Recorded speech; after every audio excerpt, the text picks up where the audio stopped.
Good morning, everyone. Thank you for joining us in today's event sponsored by the Jamestown Foundation. We're delighted to have you watching our event. Good morning to everyone in Washington, D.C. and the East Coast, and good afternoon to everyone in Asia and also in Moscow. Good evening to everyone for those watching.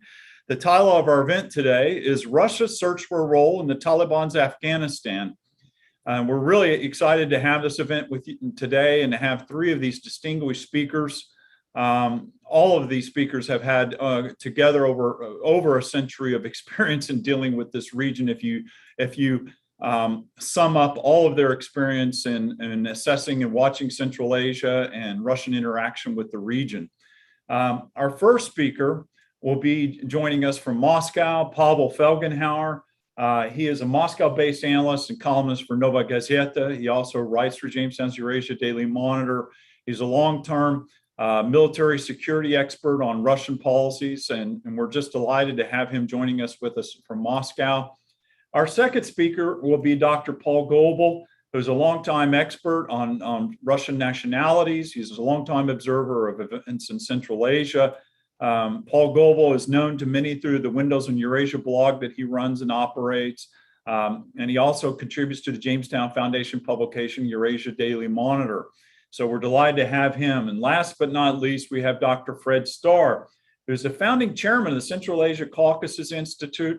Fred is an icon in Washington. He has single-handedly given Central Asia its place in Washington policy circles, and certainly contributed to this area of the world where we've all benefited from the activities of the Central Asia Caucasus Institute and his contributions with Central Asia Caucasus analysts.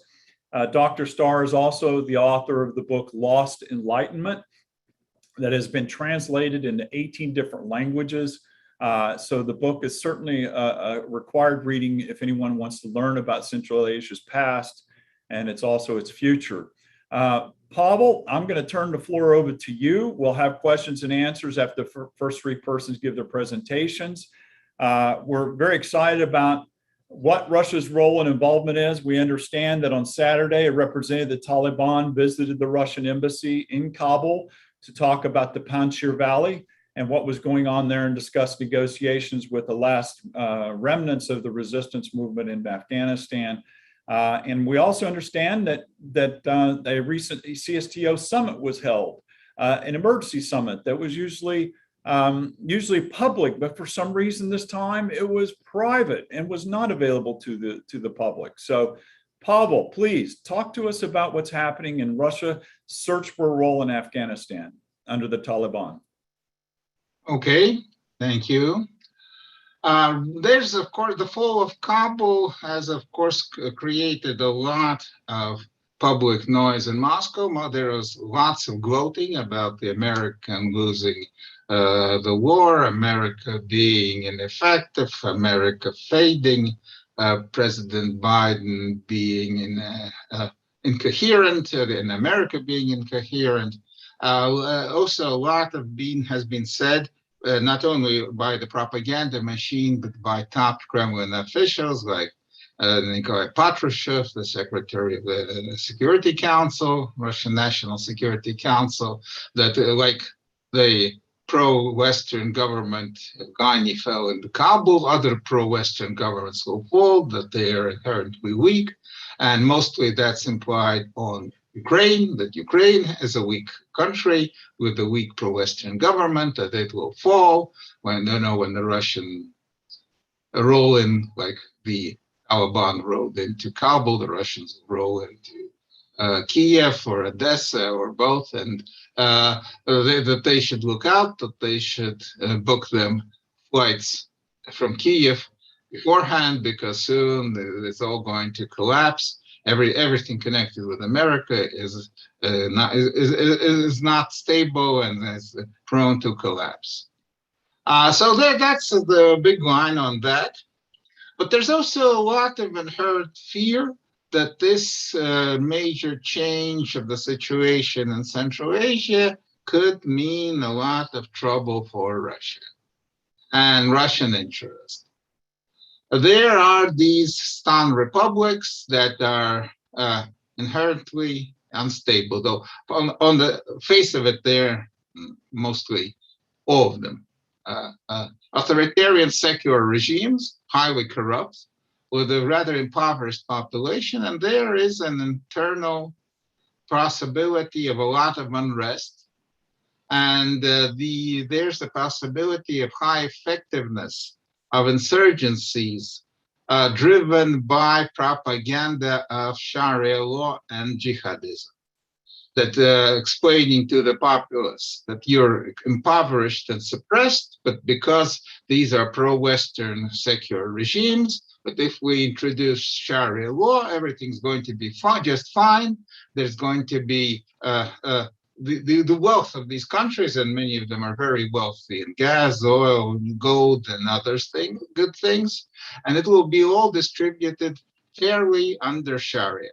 Something like the Arab Spring situation in 2011. And that's a potential that could basically make Central Asia come up in flames. And there are pockets, or rather substantial, of populations who actually would most likely welcome Sharia law introduction, like the Fergana Valley and some other places in Tajikistan, where the population could support it. It's most likely, it's not that the Taliban in their Toyota cars with heavy machine guns are going to roll over the border and march on Tashkent, but it could be an insurgency, propaganda movement, maybe supported by a Muslim Brotherhood kind of organization, by money from the Gulf, to change Central Asia. And that would be a total disaster for Russia and for China and for Iran, which also doesn't want a Salafi Sunni insurgency igniting in Central Asia. Russia has very important, unique strategic assets still in Central Asia, like, say, the Okno military observatory, very massive military electronic observatory on the just 100 kilometers from the Afghan border in the mountains of Tajikistan, built there during Soviet times and modernized several times afterwards by Russia, which observes everything flying in space and orbit up to 50,000 kilometers high. I mean, they can say they can see a tennis ball flying 50,000 kilometers up in space, and they register that. And if that's compromised, if it's evacuated, that would be very bad for Russian space and rocket capabilities. And there are other very important facilities, also Soviet-built, modernized, still used by Russia, like the ballistic defense testing ground, Sarishagan in Kazakhstan. Replacing it doesn't seem viable. Akno, right now, we have some other facilities being built in the Altai, but still Akno is the main one. And it was built there because there's so many nights without clouds in those Tajik mountains. That's why it was built in a place where now it's very vulnerable.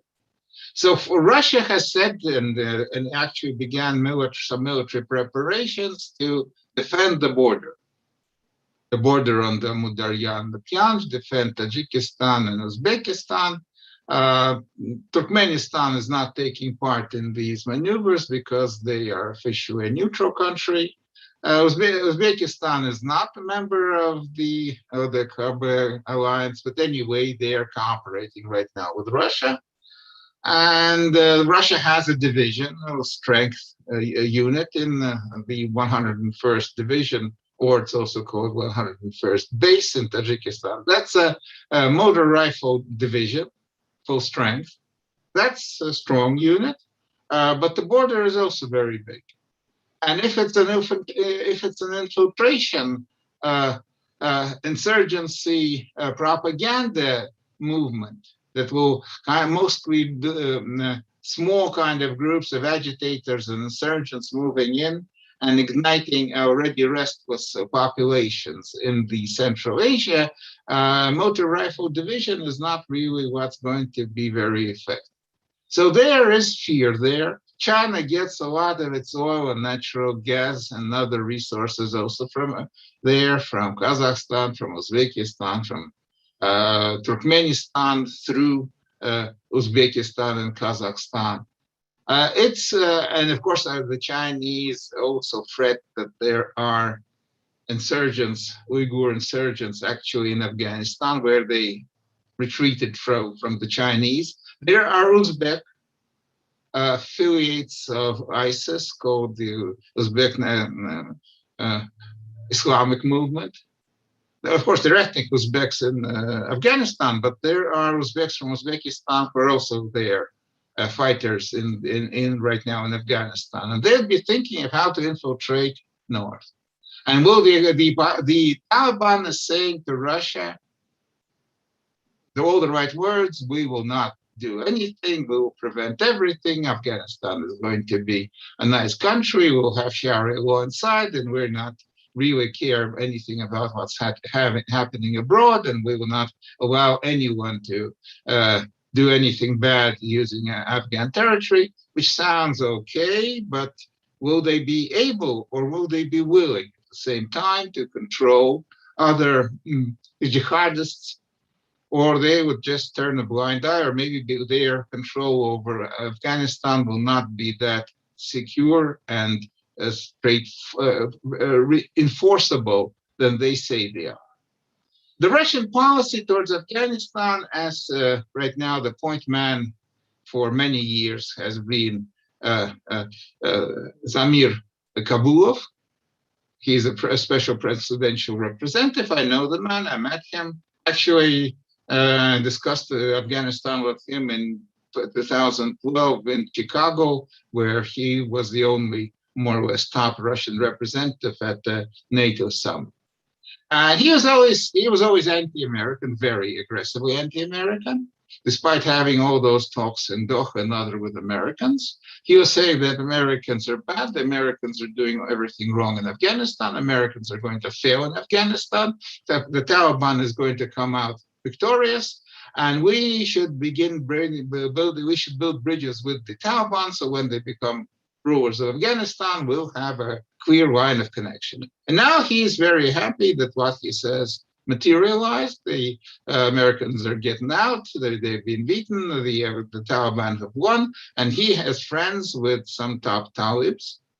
And that's his line is right now the main line, followed by since he's also a career diplomat and from the works in the director of a department in the foreign ministry. So that's the line of the foreign ministry. The Russian ambassador in Kabul is staying, and he's heaping praise on the Taliban, how they brought law and order to the streets of Kabul, how everything is just fine, what nice guys and everything. But there are other opinions in Moscow with the military, with the intelligence community, who say that we can't believe the Talibs. They're going to they say nice things, but they won't do them. The threat is high. We should be totally ready. And we had this summit of this, as they call it, and it was out. The press was. It was a virtual summit yesterday. The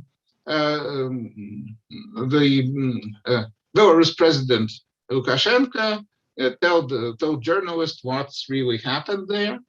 And he said that Putin was very angrily banging the table, more or less, and saying that no one should, in Central Asia, none of the stunned leaders should allow Americans to have any foothold in the region. No anti-terrorism cooperation with them, no American basis for drone operations, no nothing. So he was very specific on that. And also Lukashenko added from himself, or maybe that's reflected in that summit, that we should not get so overly happy with the American defeat, because maybe it's not a defeat, maybe it's just a conspiracy, that the Americans are conspiring with the Talibs, that the fall of Kabul was all prearranged, and that they did that to make Russia bad, to infringe on Russian interests by beginning an insurgency in Central Asia. So that's the kind of feeling right now in Moscow. Russia, the Kremlin, and that's the majority opinion in the Russian military, diplomatic, and others kind of bureaucracy, that Russia will not go into Afghanistan to replace the Americans. Russia will not get involved in Afghanistan. Only if they attack, we can bomb them, maybe. And that's it. Russia does not want Afghanistan, doesn't want anything from Afghanistan. It only is afraid that the Afghan situation may ignite Central Asia, where Russia has all those important assets. It doesn't have any assets in Afghanistan or anything from there that we would really want. And Afghanistan is basically speaking, has negative strategic value for anyone, including Russia. And we found out that the bad way during the 10 years we spent there fighting in the 80s. The more you invest in Afghanistan, the worse your situation becomes. It's like a Soviet factory that produces goods, the net value, market value of which is less than the market value of the resources that were used to make those goods. So that's negative production value. And Afghanistan has negative strategic value. It's not an asset for anyone. It's a liability for everyone. So maybe the Americans are a bit lucky that they, in a bungled way, but are at last are out of there and there are no strings attached to becoming emirate. Okay. I think I covered it.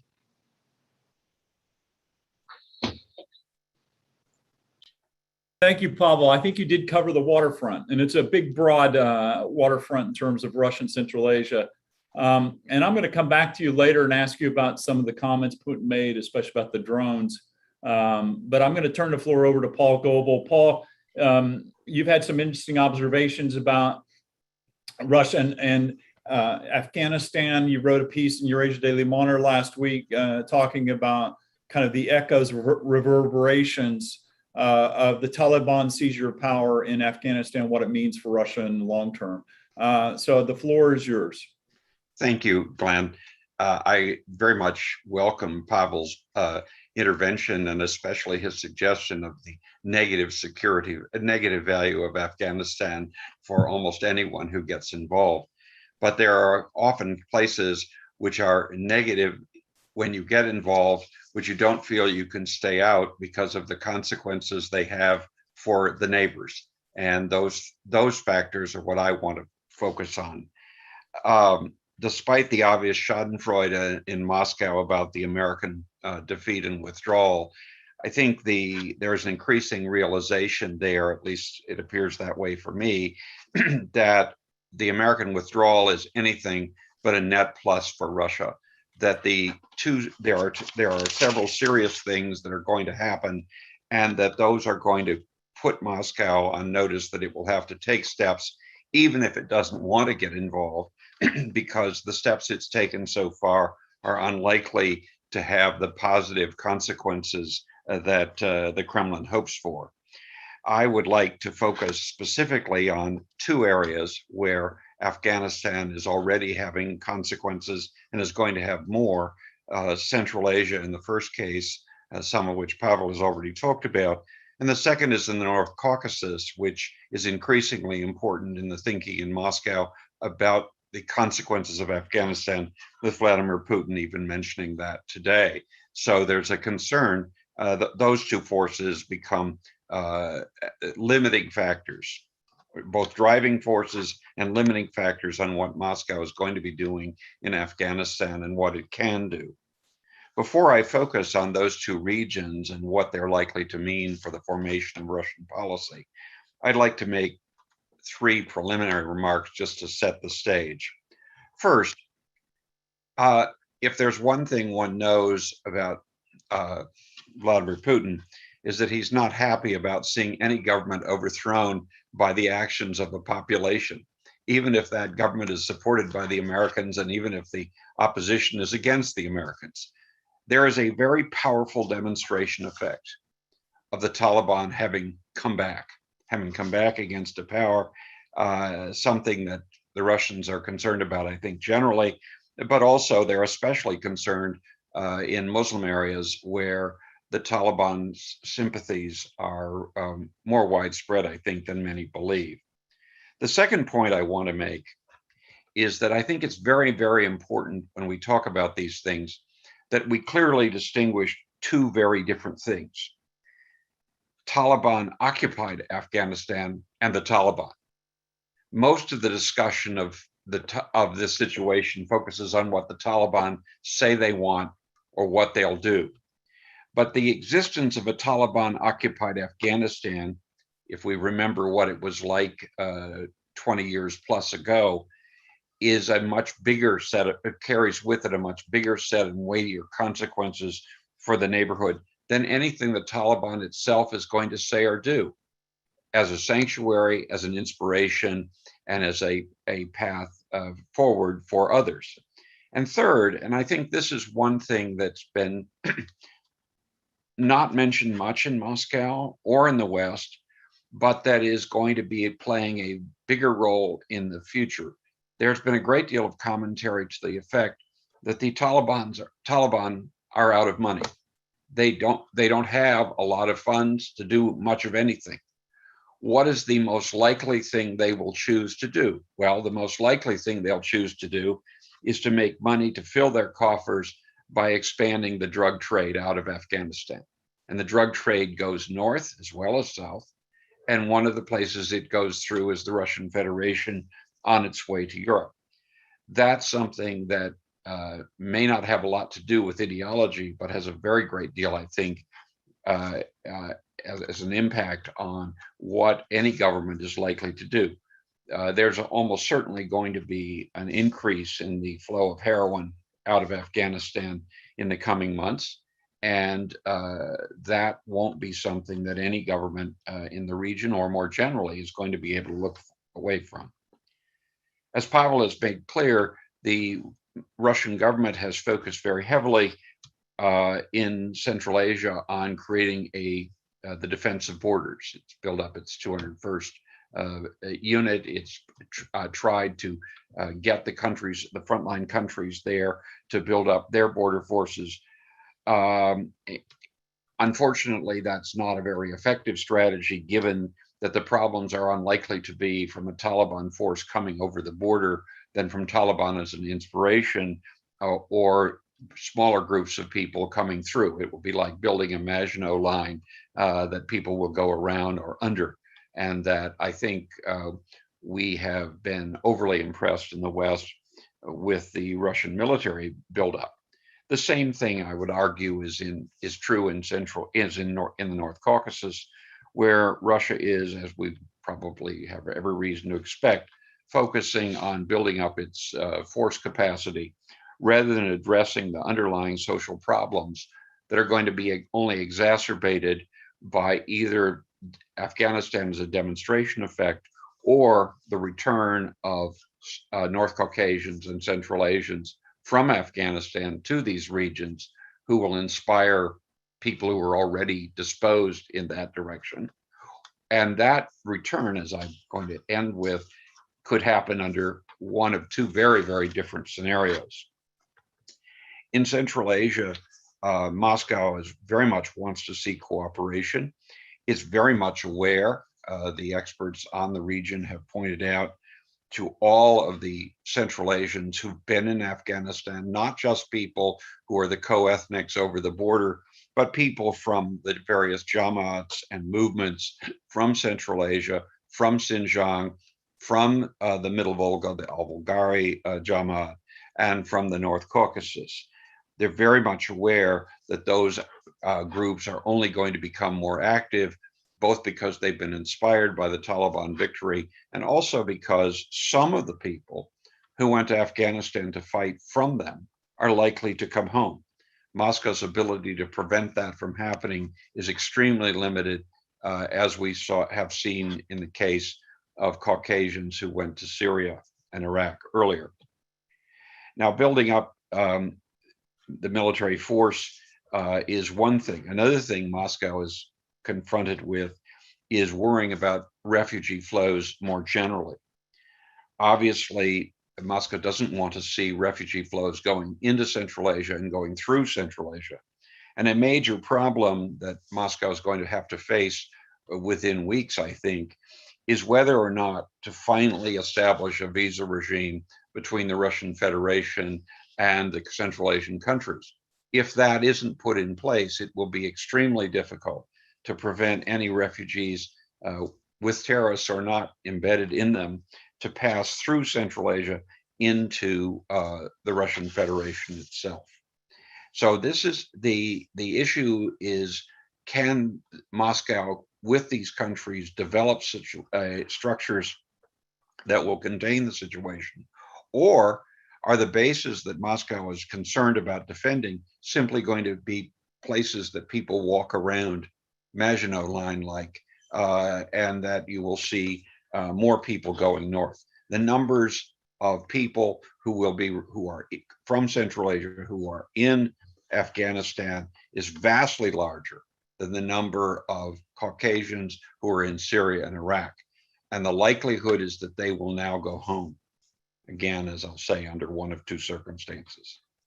With respect to inside the Russian Federation, it is striking, indeed it is somewhat worrisome, that Vladimir Putin's most recent comments this week about Afghanistan have focused on its possible impact on the North Caucasus. In other words, instead of talking about Central Asia, instead of talking about balance of power, he has repeatedly focused this week on the way in which the fall of Afghanistan to the Taliban will lead to instability in the North Caucasus. In response, we've seen across the board, from east to west in the North Caucasus, an intensification of the security arrangements, a tightening of control over political opponents. Indeed, it seems to me that the Taliban victory has prompted Moscow to move even further toward total control of the region than it had before. But again, it is quite clear that the security structures are not in a position to guarantee absolute security for Moscow in that region. The Taliban victory is already inspiring people on the ground in that region to think that if the Taliban can do this, what makes them better than us? We can do it too. Second, there are a large number of North Caucasians who've already begun to return to Dagestan, Chechnya, and Ingushetia, and there will be more in the coming weeks. And finally, all of the repression and all of the focus on military power and security arrangements rather than on social and economic development means that the North Caucasus is going to continue to be a breeding ground for violence and terrorist resistance, and that what Moscow says it wants to achieve, it is doing exactly the opposite of what it should be focusing on to get there. Now, to say this, to make that argument, is not to suggest that Moscow is about to face a large jihadist movement or an effort to establish an imamate in the North Caucasus. That's very unlikely in the near term. But it is to argue that there is going to be greater sentiment across the region for an Islamist movement in each of the republics. And those conditions have existed for a long time. They will now be intensified by what's happened in Afghanistan. And Putin's concerns, his expression of concern about that this week, suggests to me that he's quite worried about that and that there are people who've gotten to him.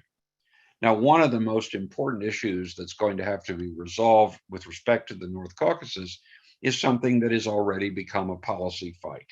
And that is whether the Taliban, which has been declared a extremist organization in Russia and banned, therefore, whether that has to change so that Moscow can have reasonable relationships with the Taliban in Kabul.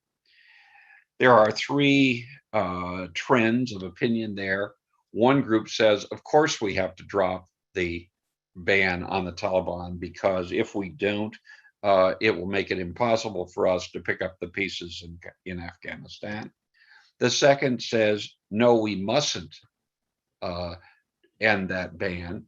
We can find a way forward in working with the Taliban in Kabul, but unless we keep this ban in place, we will lose one of the most important tools we have for countering Islamist radicalism inside the Russian Federation, and also for putting pressure on the Central Asians not to look to anyone else for their protection against insurgencies.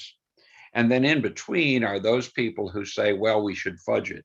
We should stop talking about the Taliban as an extremist group, but we shouldn't take that off the books, and we should use it whenever we want. Probably that middle position, judging by the comments of people like Rais Suleimanov, is going to win out. But clearly this is going to be a policy issue in the next few weeks. Now, what amazes me in the current discussions is that there is a tendency to forget something very important from Taliban times before.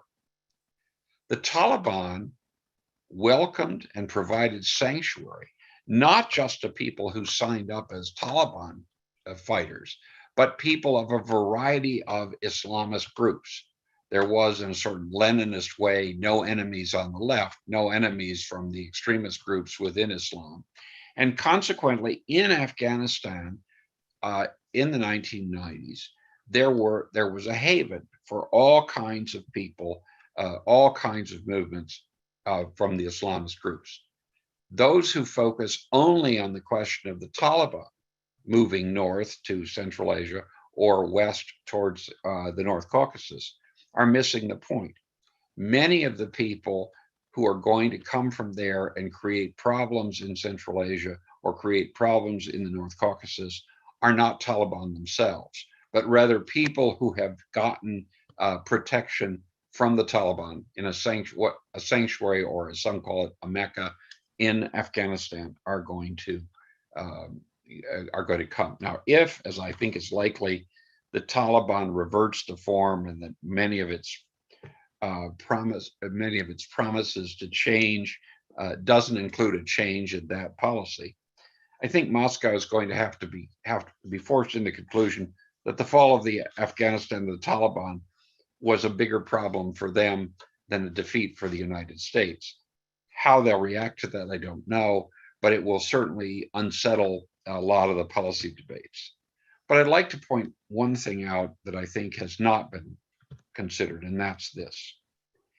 If the Taliban actually lives up to its recent promises, if it moderates itself, if it adopts a different position vis-a-vis other Islamist groups, then it is entirely possible that some of those Islamist groups will choose to leave Afghanistan and go home to fight the battle there.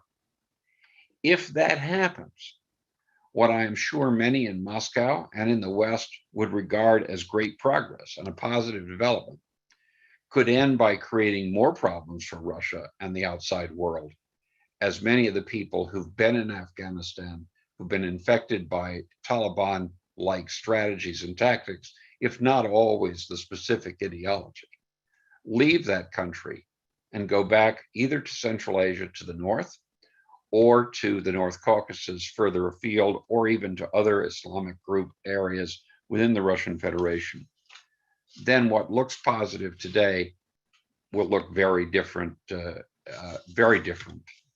in a very short time. Thank you. Thank you, Paul. That's a lot of great points. I think that we'll try to get back to, especially on the longer term implications.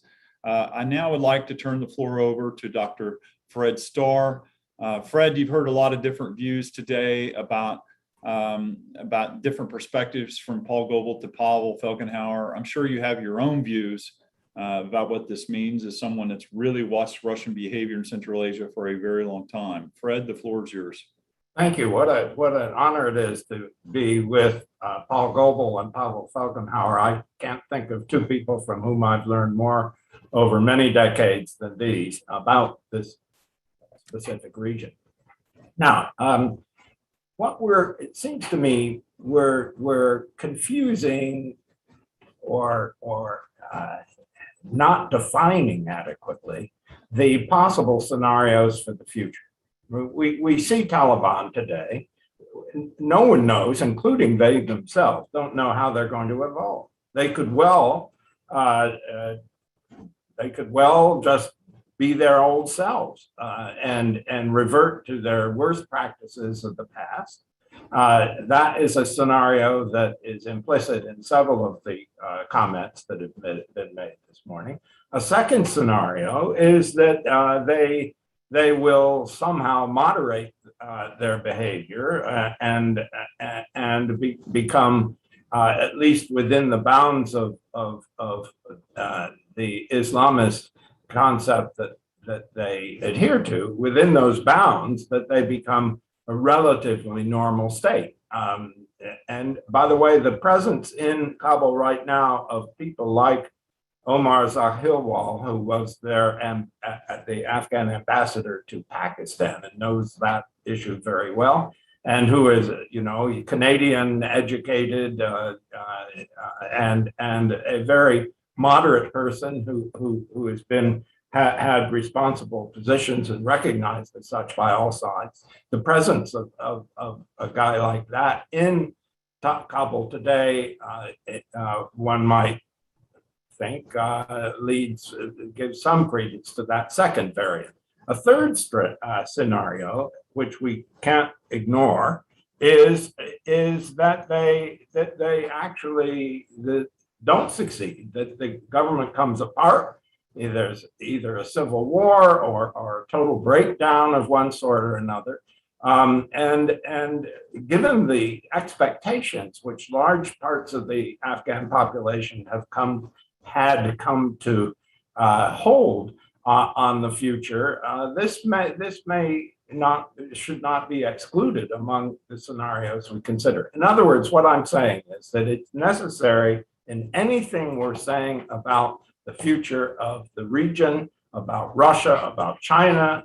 Hats off to Paul for mentioning the North Caucasus. We should also mention Turkey in this connection, because Turkey has the best land route to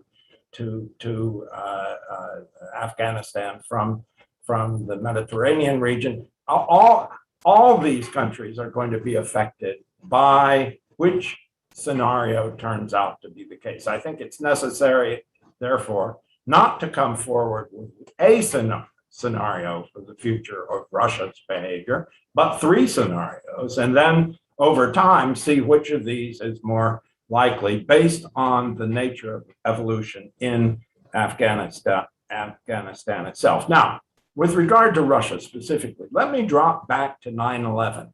And I mean immediately after 9/11. I mean the next day or two.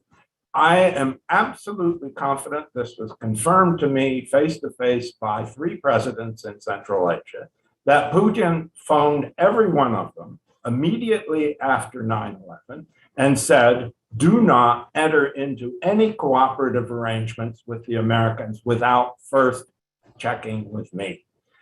This was his spontaneous response, but we went crazy over his professed support for the Americans after 9/11. But what he was really doing is phoning up every one president in Central Asia and say, watch out, I'm watching you.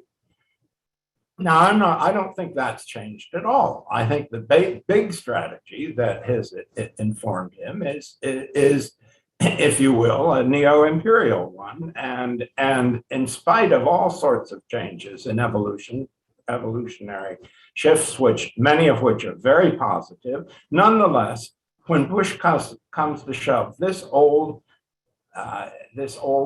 idea, this old dream of Mr. Putin's remains valid, and I think that is quite relevant to the present situation. Now, having said that, let me say the big change that has occurred in the not in the last 20 years, but especially in the last 5 or 7 years, is that the Central Asians have ceased to be a passive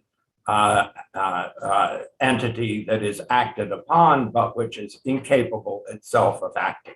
That era is past, or it's rapidly passing.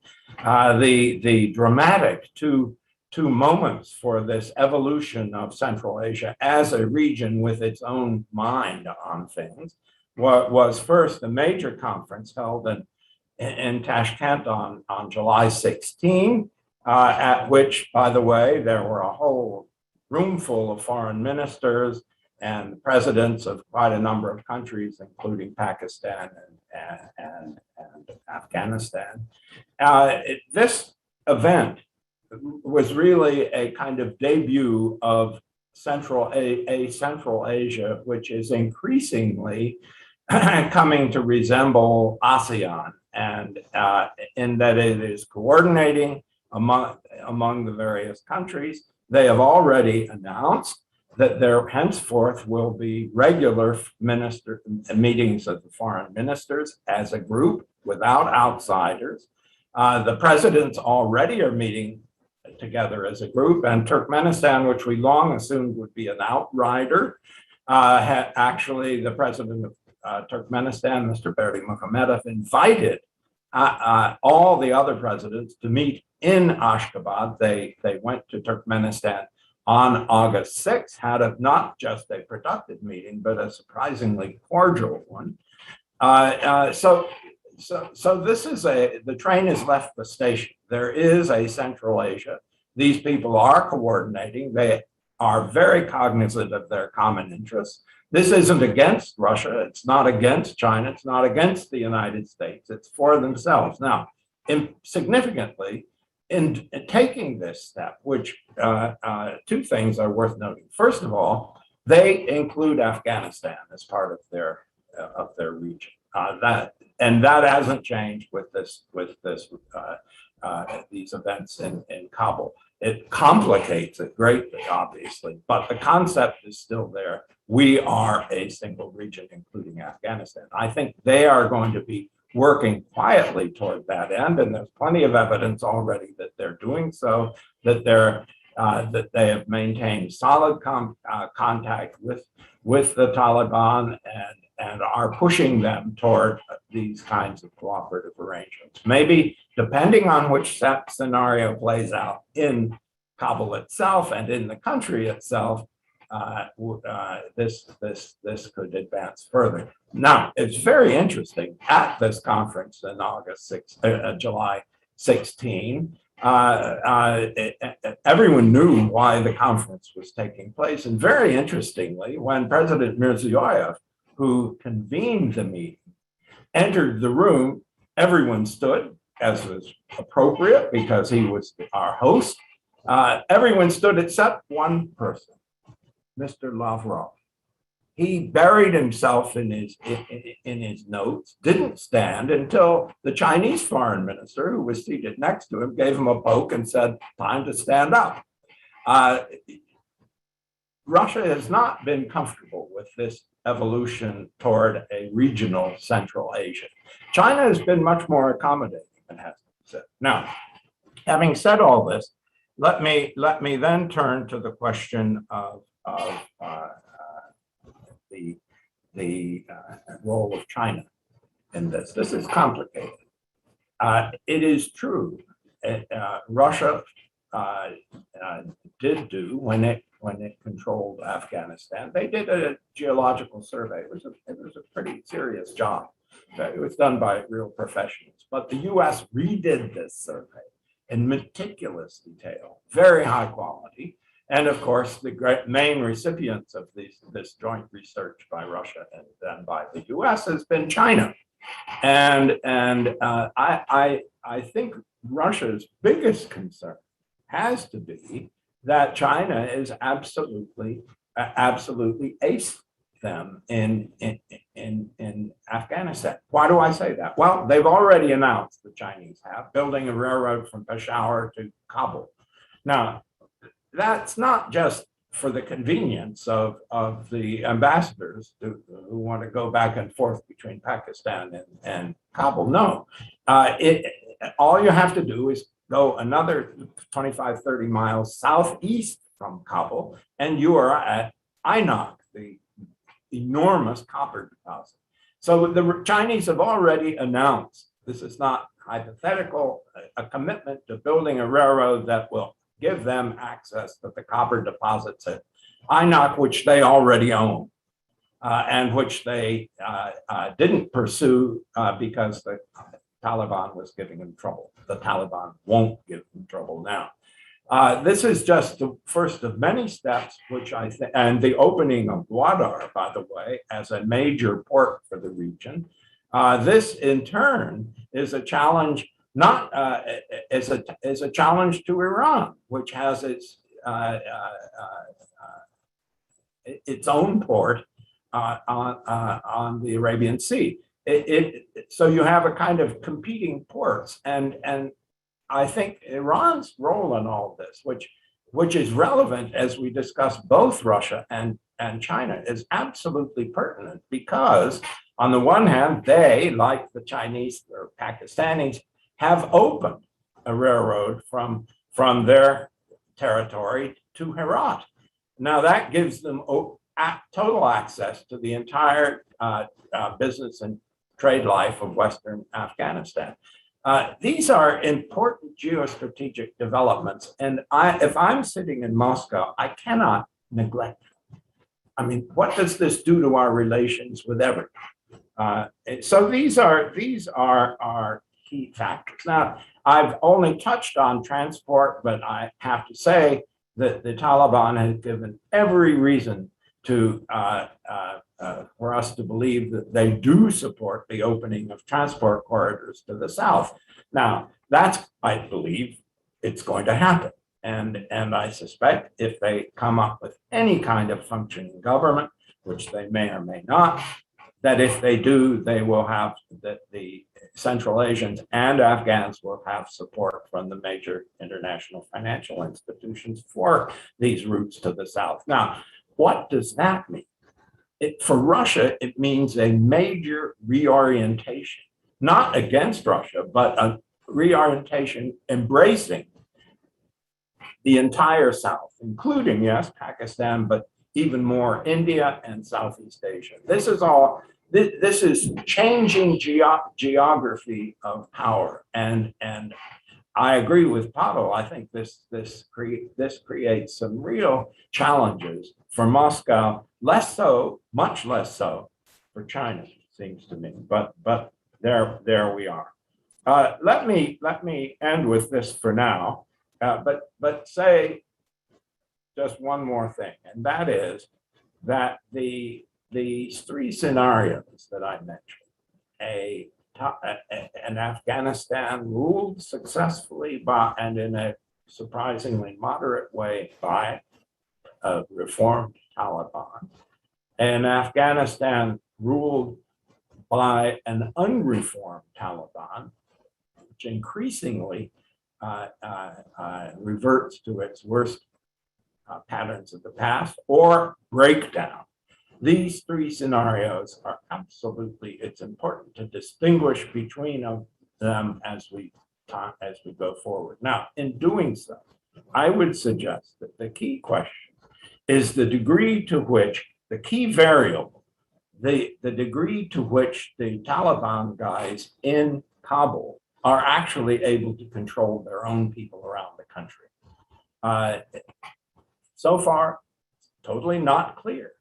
If they can't control their own people, and some of the worst elements which are still there start misbehaving, that could give rise to a civil war. So I think we have, in conclusion, I would say these are very, very perceptive and cogent pictures that both Pavel Felgenhauer and Paul Goebel have presented. And I absolutely agree with the thrust of both their arguments. However, it seems to me we have to be ready on a moment's notice to adjust our thinking about Russia and the region, but about everything connected with Central Asia and Afghanistan, depending on which of the scenarios for evolution within Afghanistan under Taliban rule, which of these scenarios prevails.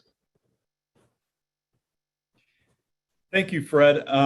We're going to go to some and try to answer some of the questions raised in the audience, and I'm going to come back to you because I do want to ask you a question about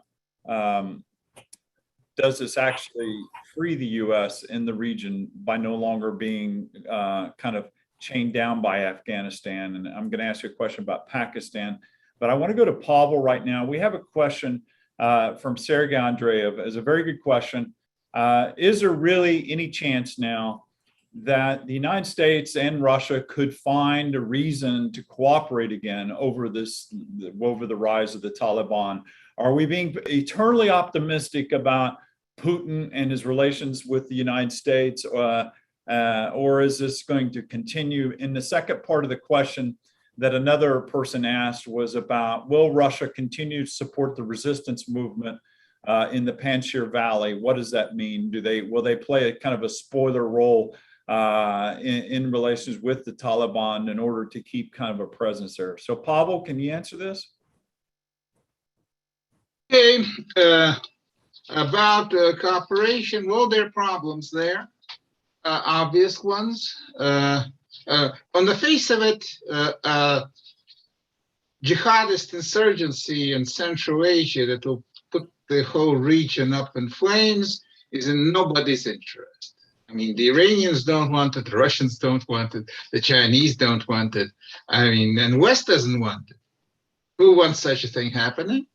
But that's not as the standoff between Moscow and the West, and well, Beijing and the West also, especially Moscow and the West in this kind of discussion becomes worse.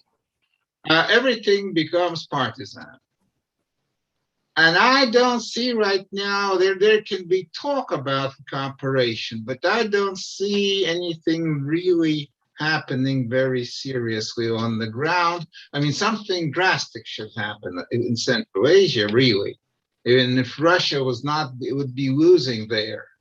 Losing, I don't know, Tajikistan, Uzbekistan, there would be problems. There would be real big problems of a kind of collapse like we saw in Afghanistan, but happening in Tashkent and Dushanbe and all over the country, all over that enormous space where Russia has all those assets it wants to keep.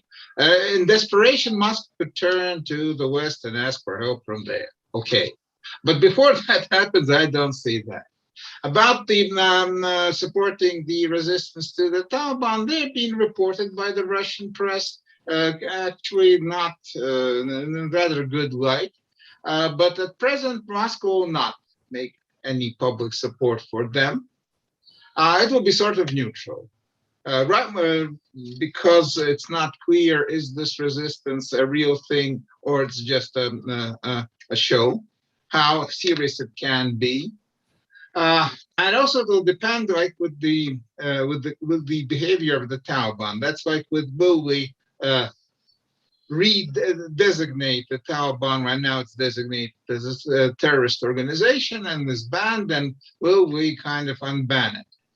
Depends on their behavior and depends on the behavior of the opposition. Moscow really doesn't want a civil war situation in Afghanistan. We would prefer to have a kind of more or less united government, more or less capable of keeping the lid on situation. Because if there's going to be a civil war and we're going to fuel it, it's obvious that the Taliban is going to fuel a civil war in our backyard. And no one wants that in Moscow. So right now, we won't be supporting the resistance. That's the bottom line.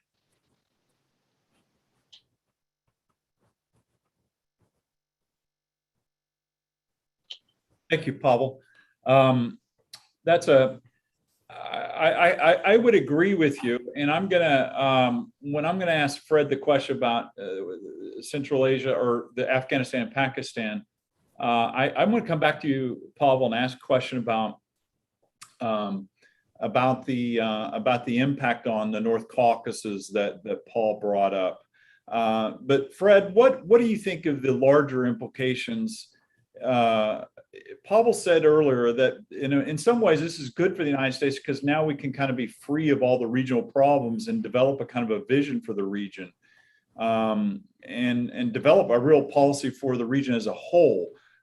Maybe that's an exaggeration, but I mean, is that true? And what is Pakistan's role here? Because they seem to be the one country that's gaining the most from the Taliban victory over the United States, and we don't know very little about what their kind of vision is for the region in Central Asia. Well, let me sidestep the issue of Pakistan for one simple reason. There are several Pakistans.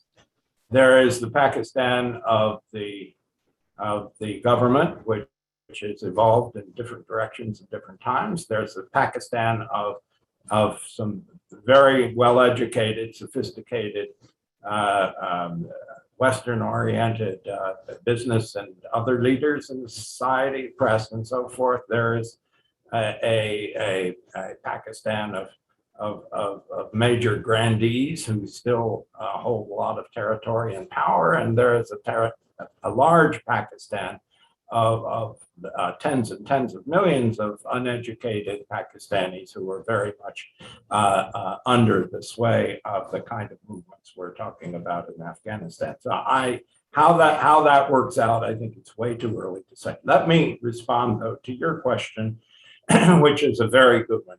I would note that there are voices in Washington who are saying, oh, goody, now with this done, Afghanistan done one way or another, we can now complete the pivot to Asia. That's the cliche that's used. Well, sorry, folks, look on a map. This is Asia. And if you doubt that this is Asia, rest assured that no one in Beijing doubts that this is Asia. And I recall President Nazarbayev's move back in 1992 to create an organization for confidence building measures in Asia. Well, far from freeing the US to ignore this region and focus only on the eastern exposure of China and southeastern exposure of China, actually it requires the US to engage more deeply. And this will present problems for Russia if they continue their exclusionary view. But it's worth saying that every Central Asian country, and I suspect the Taliban and Afghanistan will eventually come to the same position, have adopted what they call a balanced strategy for their dealing with the major powers. They want good relations with China, they can't avoid them. They want good relations with Russia, they can't avoid that. And they want good relations with the United States and with Europe. Now, if that's the case, then for the United States to sit passively on the sidelines after all this would be a disaster, not just for the US's interests, but for the Central Asians and Afghans themselves. It would be the biggest gift we could give to Beijing. And it gives them full control over resources, territory, transport, you name it. And so far from freeing Washington to pivot further to Asia, the events in Afghanistan are, if any American administration is wise, are demanding that the US engage more deeply, prudently, but deeply with all Central Asia, and eventually, one hopes, with whatever Afghanistan emerges.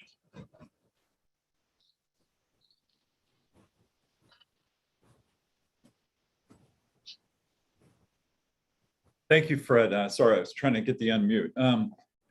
I think that's a really relevant point, and I'm going to come back to you in a question. We do have someone ask a question about what is the future of Shanghai Cooperation Organization in the region. But Pavel, do you have any responses about Pakistan's role and how Russia will look at it, Pakistan's growing involvement in Afghanistan, and how will Russia respond? Say China does develop a railroad to the Ainok copper deposits. I mean, will they start to feel like they're kind of left out of Afghanistan if China moves aggressively? Well, it's like with the same with Central Asia. China is the economic powerhouse of the region. Many in Russia have second thoughts. They're not happy with China all around what was for a long time considered Russia's backyard. The Russian military leaders of the day, today's Russian military leaders, were people who began service when China was the main enemy, together and an ally of the United States. And actually, they say the chief of the Air Force, the Space Air Force troops, Surovikin, had a concussion in Afghanistan in the end of the 80s. He now just became an army general. So they have their experience. They have their doubts about China, but the situation is so that they have to accept that China is a major player in the economically in the Central Asia and will be in Afghanistan. And maybe also Russia will have to rely on Chinese military cooperation. As the situation in Afghanistan was unraveling, we had a military exercise, Russian Chinese in China, there in close to Inner Mongolia. And it was actually very interesting, that exercise, because the Russians and the Chinese were actually working on a battlefield cooperability. Russian soldiers are not training to use Chinese hardware. So the China and Russia are preparing to fight battles side by side, and in this particular instance, these were land battles. It's not storming together Taiwan or something, or fighting in the South China Sea. It's about Central Asia, because Russian resources are actually spread out a bit too thin. We have one division there stationed in Central Asia, but if something really goes bad, where do we get the reserves from? We right now are running a new big exercise, Zapad in the West, Zapad 2021, officially 200,000 troops involved. So our troops are concentrating on the borders of Ukraine, which, as Putin has written recently, is Russian land, occupied right now by the Americans. We have problems in Belarus, and we need to have strong garrisons in the Far East.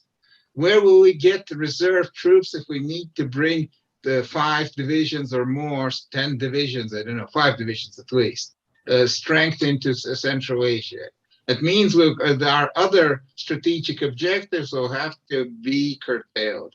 And China has the divisions. If China decides, it can move 10 more than 10 divisions easy into Central Asia to keep the lid on any kind of insurgency there. And I believe Russia is kind of getting ready to cooperate with China on such a thing, because the alternative is seen as worse, and not because we love China, but because they don't see an alternative in many cases. Thank you, Paul. Fred, what are your views about the Shanghai Cooperation Organization, its future? And Paul, we had a question from a listener or someone participating, and I'm going to ask you the question to think about how the drug trade will affect Russia going forward. So, Fred. I don't think Shanghai Cooperation Organization is a big factor in this. The more it expands, the less it's able to focus its energies. And by the way, it's revealing that the last 2 operational heads of it have both been Central Asians, first Tajik and then an Uzbek. But let me raise a related issue here, and that is India, about which there's been silence here this morning. I'm leaving aside the complex evolution of Russia's relations with India, but the fact of the matter is that the Indians have a serious economy, a major interest and increasing interest in Central Asia. And it's entirely likely that the apparent gains that Pakistan has made as a result of the collapse of the government in Kabul, that these will ignite some much more forward-thinking action on the part of New Delhi. I think that's an important dimension. Now, with regard to America's response to Russia, is the United States going to accept Putin's claim to monopolize all security arrangements in Central Asia? Obviously, he's had to yield on that to the Chinese already. I don't think the United States should accept that.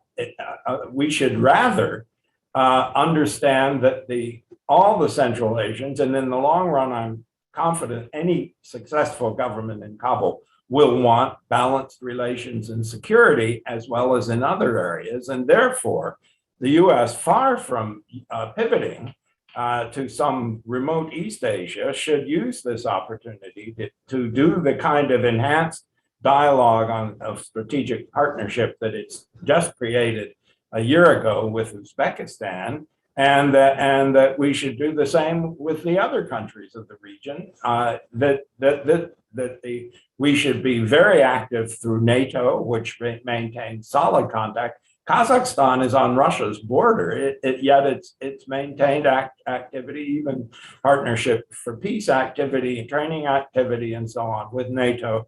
The US should be, in other words, much more forthright, saying there's no desire to monopolize the security of the region, but we're not going to be dealt out. It's going to be necessary in the long run for the three major powers, China, Russia, and the United States, to engage in a kind of concert of mutual consultation, not over the heads of Central Asia and the new Afghanistan, but with them. In other words, it's time for the US to start working with, not on, the countries of this region. And we'll see if that happens. Many are, I have to say bluntly, many in Washington are not confident that the present administration will pursue such a course. Thank you.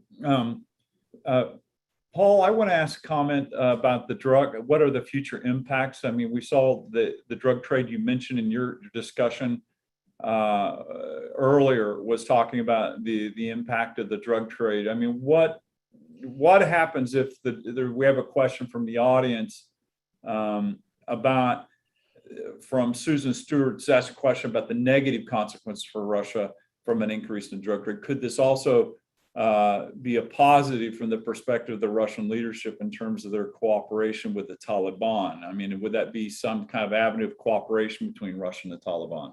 I think Russia would like to cooperate and make sure that the flow of drugs doesn't go through Russia. I don't see that being a very credible possibility, given the ability of Moscow at present to restrict it. Drug trade has always three consequences in a situation like this. First, it almost certainly will spread the amount of drugs used, the number of people taking drugs along the route. It's not just the final destination in Europe or the United States, but rather it will mean that there will be more drugs consumed in Central Asian countries and in the Russian Federation.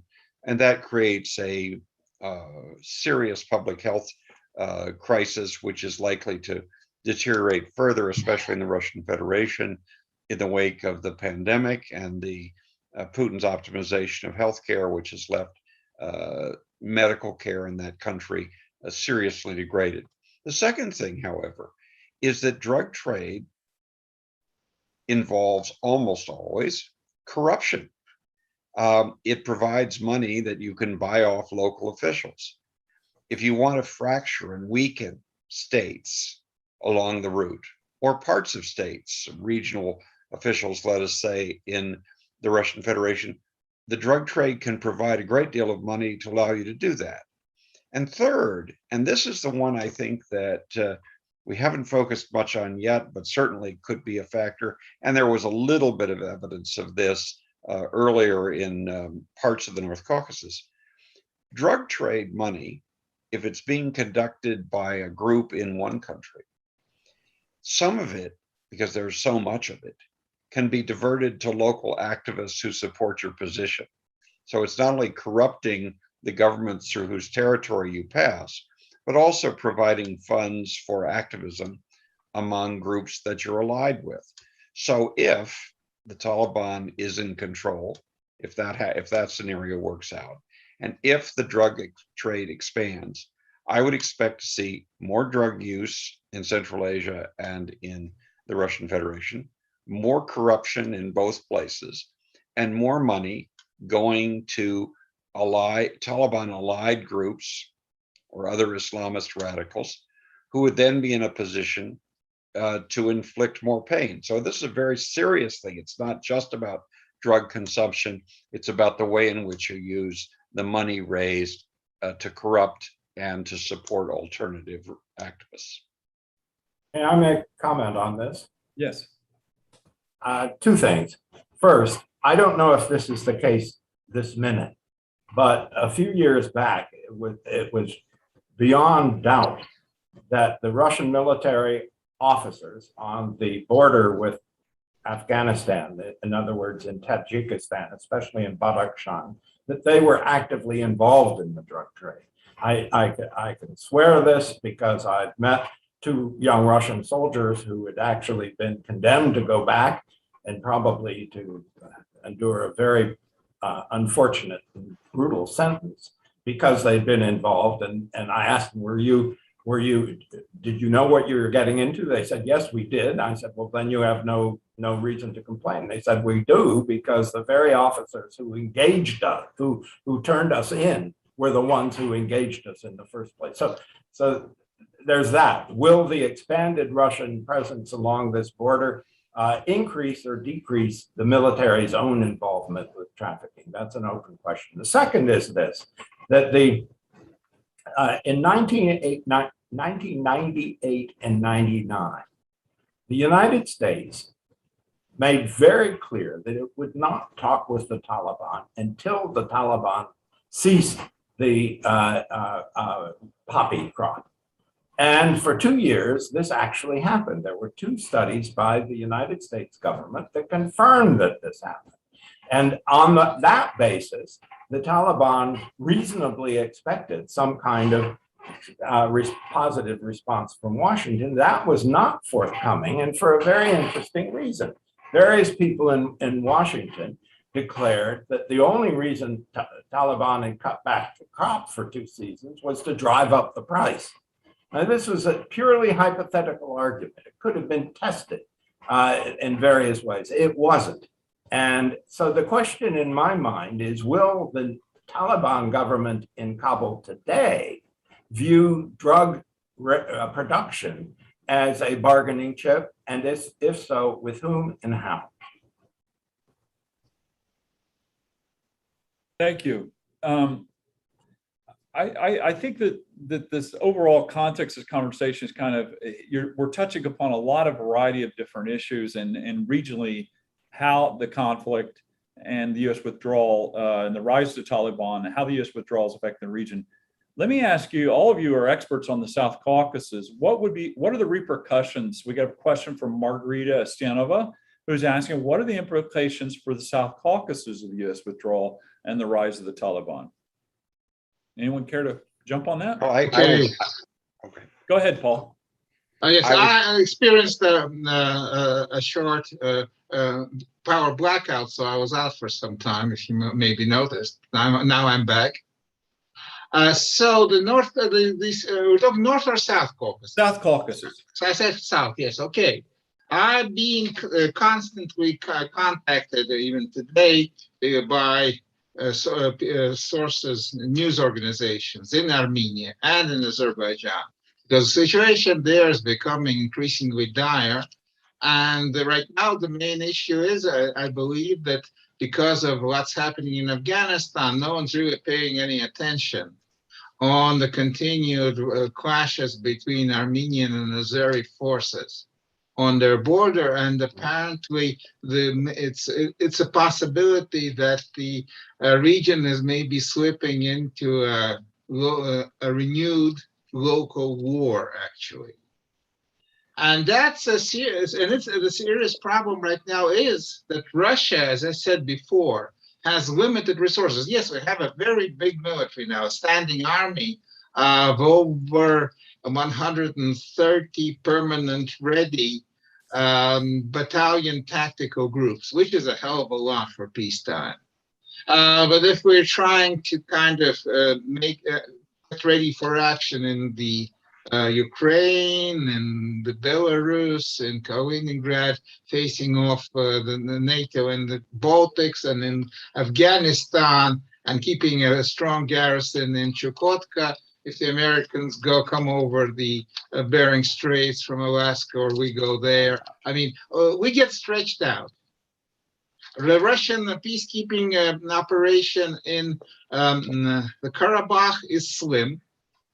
But right now, the locals, especially apparently the Armenians, are kind of hoping that to get Russia more deeply involved to reverse the strategic situation, which is very much not in their favor.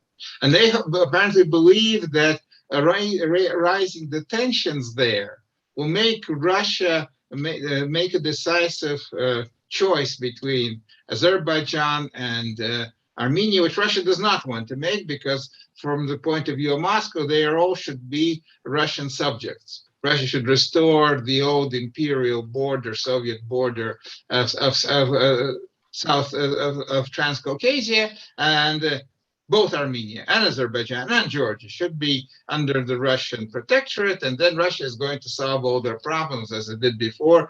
They'll call the leaders to the Kremlin, and then they'll tell them where belongs to what.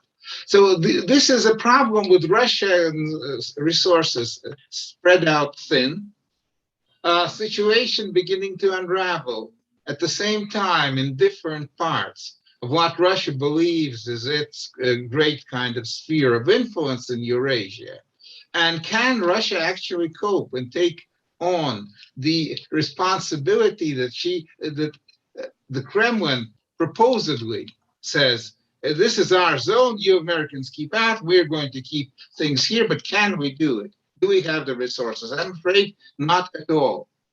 And overexposure of Russia can bring destabilization at the same time on different parts of Eurasia, which is, I believe, a very, very dangerous situation. Paul, did you have a comment on that? Only to this extent. Both the Armenian government and some Azerbaijani commentators have expressed concern about the possibility that some of the refugees coming out of Afghanistan will end up in the South Caucasus, that they will concentrate along border areas that are still undefined in many respects, and that they will be used by one side or the other to destabilize the situation, either to force Moscow's hand or alternatively to provide a victory for the other side. So the concern that there's going to be a domino effect, whereas the people come out of Afghanistan, they go into the South Caucasus and they create instability, is a very, very lively fear in both Baku and Yerevan. And given the indeterminacy along that frontier, and I think a frontier is a better word than border at this point, one can easily imagine how these groups might be used or might act on their own to destabilize the situation, especially given, let's not forget, that there are some who will flee Afghanistan who are committed Sunni Muslims and who will only be too pleased to oppose Azerbaijanis who are 2/3 Shia. So it's a worry there. The numbers that have actually gotten there appear to be very, very small so far, but the fear has already sparked, as I say, a statement by the Armenian government and by 2 or 3 Azerbaijani commentators. May I add just a quick note, and that is summarizing what both Pavel Felgenhauer and Paul Goebel have said. I would conclude that the current situation in Afghanistan actually has more serious possible consequences in the Caucasus than in Central Asia. I think the Central Asians are impressively engaged. They are coordinated and cooperating to an unprecedented degree. They know their interests. They are prepared increasingly to act on those interests. These are not characteristics that you can ascribe to the good people of Georgia, Azerbaijan, and Armenia. I think both of you have presented a very convincing case that this needs to be watched very carefully. The Caucasus. I think that's a very fair point, because, the 1990s began with a lot of instability with the rise of the Taliban first round, and then had a lot of implications and repercussions for the North Caucasus coming through the South Caucasus. So that's a really good point. And we have a question, maybe if anyone wants to conjecture what regarding Turkey's role and presence in Kabul. And this comes from questions from Joseph Ravulf, who's asking about what is this going to mean for Turkey's influence in Central Asia and Afghanistan going forward?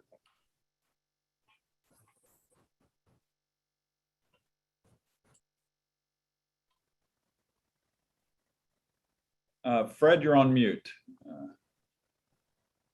I think the answer is that Turkey's potential interest in all this is greater than we think. Turkey has not always successfully advanced its interests among those whom it considers its Turkic brothers in the East. It's easy to ridicule the film they presented just a few months ago at a Turkic get-together in Kazakhstan, where the film was in Turkish, and no one in the audience was able to understand it, since they spoke Kazakh and Kyrgyz and Uzbek, or only understood it partially. On the other hand, Turkey has real assets in Central Asia. Its business community has been very, very active there. And a lot of Turkish business people have actually settled in the capitals of Central Asia. And leaving aside, they were the main, main land route for goods going into Afghanistan during the American period in that country. So these are very serious relations. And then you have also the issue of Iran. And Turkey is not about to hand over a big say in Afghanistan to Iran. I think there's every reason to think that first on a commercial basis and very actively, but then perhaps on a larger basis, that the Turks will include Afghanistan again in their active sphere of interest.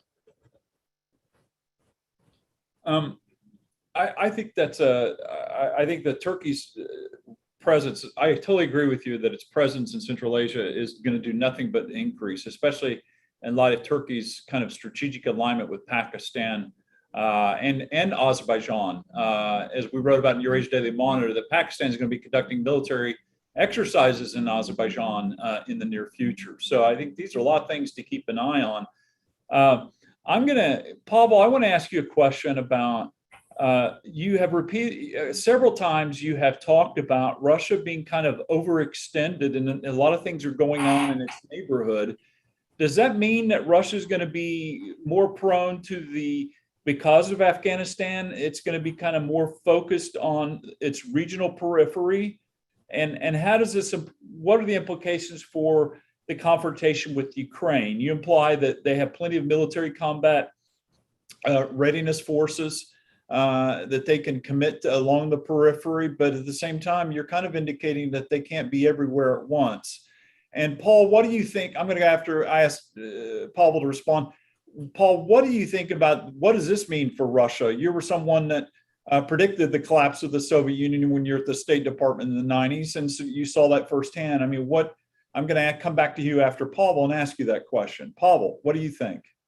Is Russia too consumed by what's going on?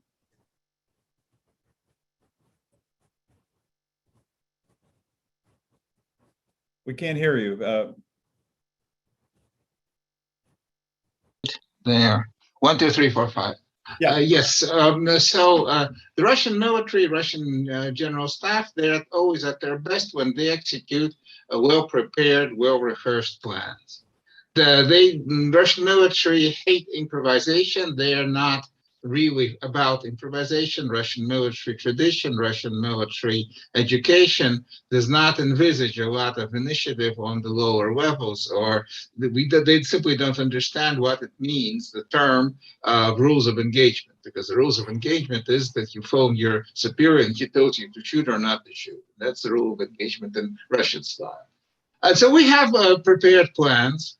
In the spring, we moved 2 armies of the Central Military District to the west, one from the Volga, the other from Siberia. Central Military District is what? Its main responsibility is Central Asia. That's why it's called Central Military District. The 201 Division is part of the Central Military District, but its reserves have been moved to the Ukrainian border. And their heavy weapons have been stationed there, and right now they'll be involved in the massive Zapad exercise. So if right now something serious begins happening in Central Asia, there's simply, the guns are not there. And to move them would take quite a lot of time, taking into account just to move them back to Siberia and the Volga, and from there, if need be, move them south to the Afghan border. And we're talking about a lot of heavy weapons. We're talking about guns, tanks, lots of stuff. That would be just simply a logistical nightmare. So our plans were not for Central Asia right now as a priority at all. Priorities are in other places. And if you begin to change your priorities, you have a logistical military planning nightmare happening on your hands. That means you can't do anything in any place immediately. You're handicapped in Central Asia, you're handicapped with Ukraine, and that's a very bad situation. That would be very stressful for our military. They would hate it. What would be their response? Well, either they'll have to, right now they're weighing the possibilities, hoping that one division and some locals, auxiliaries will be enough. They don't want to break up the present gruppirovka that's been concentrating in the West. Will that mean that this may speed up any military action on the Ukrainian front? Maybe.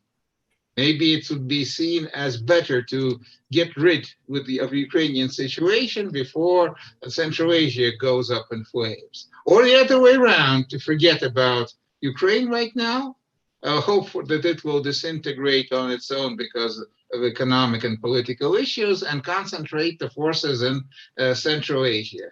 Or do what? It's a conundrum that the Russian military and political leadership, they hate such conundrums, real serious. Thank you. We're now approaching kind of the, Paul, do you want to comment on that? Only to one extent.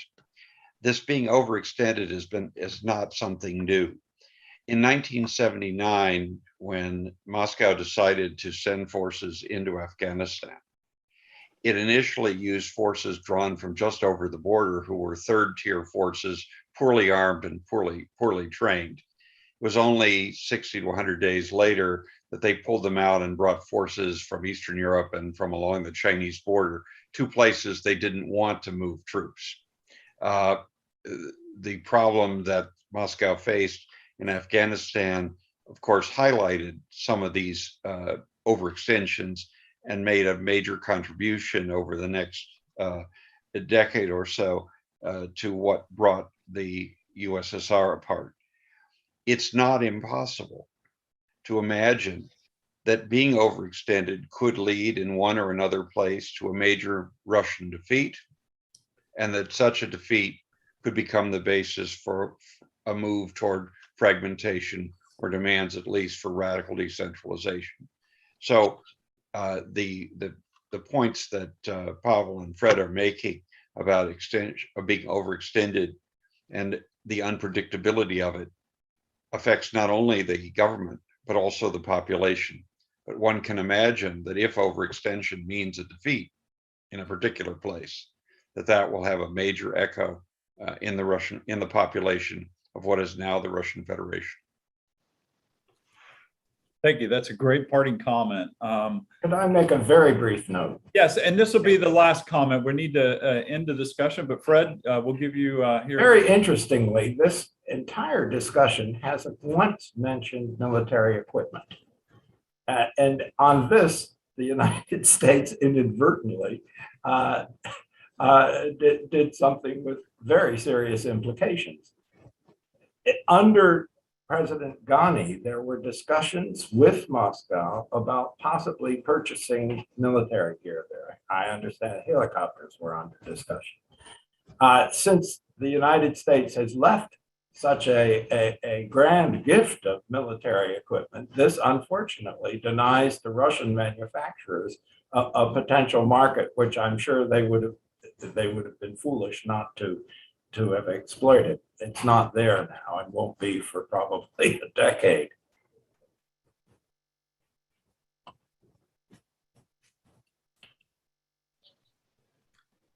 Okay. Well, listen, guys, thank you very much. Does anyone have any final word, any comments? Other than that, we'll have to wrap this up and end.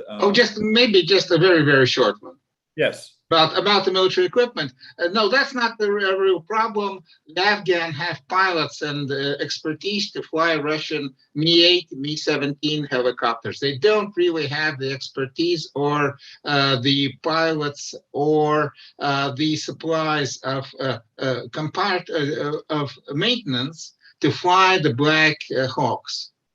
So the American equipment that was left at least will mostly just simply go to seed and very quickly. It's like when the Russians left Afghanistan in the end of the 80s. We left ballistic missiles, Scuds. We left them fighters, left them a hell of a lot of stuff. It all went to seed very soon. The same will happen with the American equipment. It's going to just be rusting around there. Those guys will not be able to use it effectively. But Mi-8s and Mi-17s, that's the improved version, that they know how to use, and that most likely they'll be trying to get from Russia or any other source. I would agree with you, except for the Black Hawks will probably end up somewhere in China or in Pakistan. So, but we will see. Anyway, thank you to everybody for joining us today for this very enlightening discussion from these great experts on Central Asia and Afghanistan. Thank you, and join us again. This will be posted to YouTube after it's over, and look again for forthcoming events from Jamestown. And thank you for all for participating.